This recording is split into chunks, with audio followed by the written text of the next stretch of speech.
singers, welcome back. If this is your first time, my name is Laura, and this is the weekly warm-up where I love to share clear, fun voice education so you can enjoy your singing even more. Now today, I want to help you with one of the simplest upgrades to your singing. This really helps to give you more of that sort of professional, communicative, expressive sound, and it's just moving your diction or your consonants farther forward in the mouth. If you watched last week's video, you'll know that that was when we worked on that sword swallow exercise and really feeling that resonance space in the back of the mouth and the throat really open and kind of giving you that luxurious and rich sound. If you've got that luxurious open tone, you don't want to sacrifice it.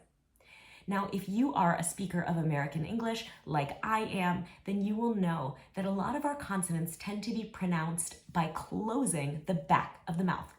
Let me show you a little picture that I made. I know it's not very beautiful, but you can get the idea. Here, if this is your throat and we've got the front of the mouth right here where the teeth are, this is opening 2, and then here's opening 1, and opening 1 is where the mouth meets the throat.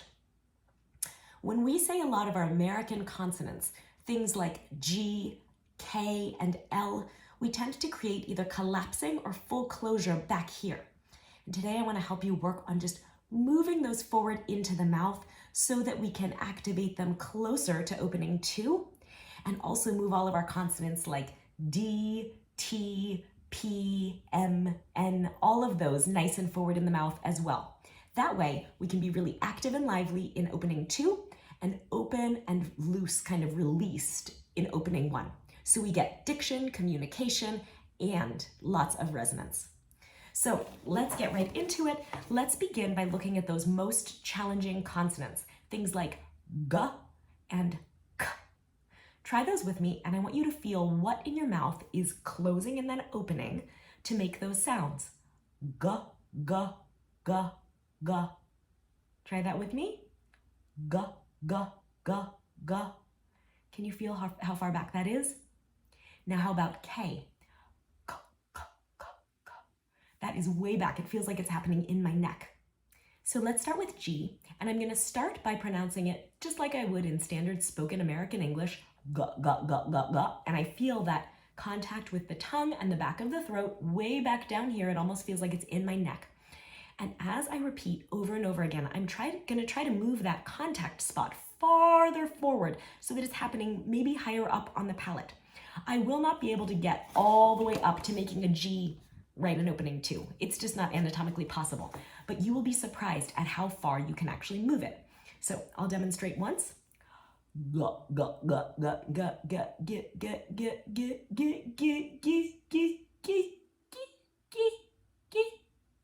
Try that with me. Start way back in the neck.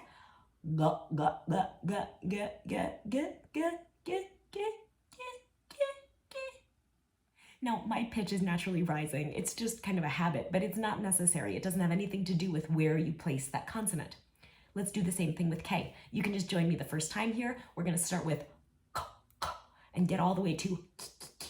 Okay, let's start.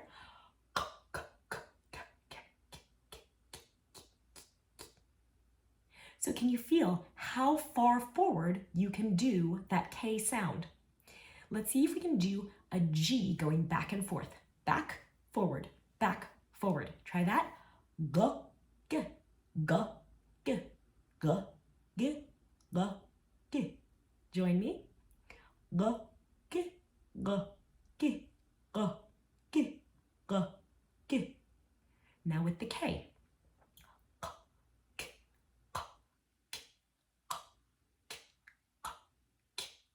Try that with me.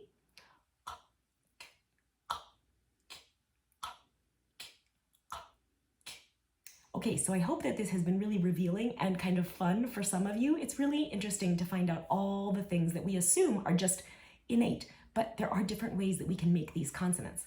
So now let's take it into a well-known song lyric and see if we can move all of our consonants. We don't need to go through every single one.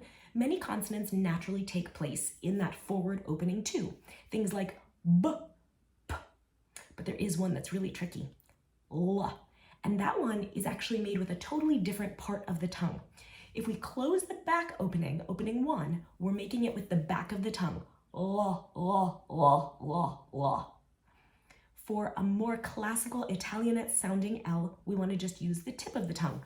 La, la, la, la, la. So go back and forth with me one time. Let's just do it together the first time here. La, la, la, la, la, la. Feel that?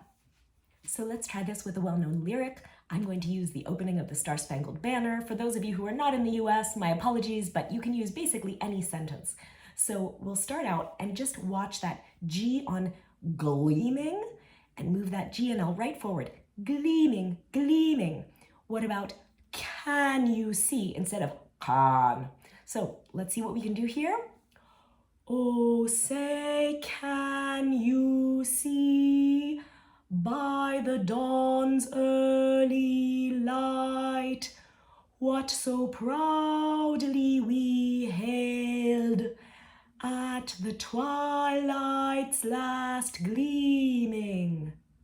I was able to keep space 1 open almost the entire time, except for things like NG, where you necessarily have to close, but there you have to keep it open as long as possible and then just do it at the last minute. We want to do whatever we can to preserve that open space in the back for resonance. So try that with me one more time. Focus on getting the L's, K's, and G's nice and forward in the mouth, and pay attention to what you feel back here. It should be a fairly open and neutral space.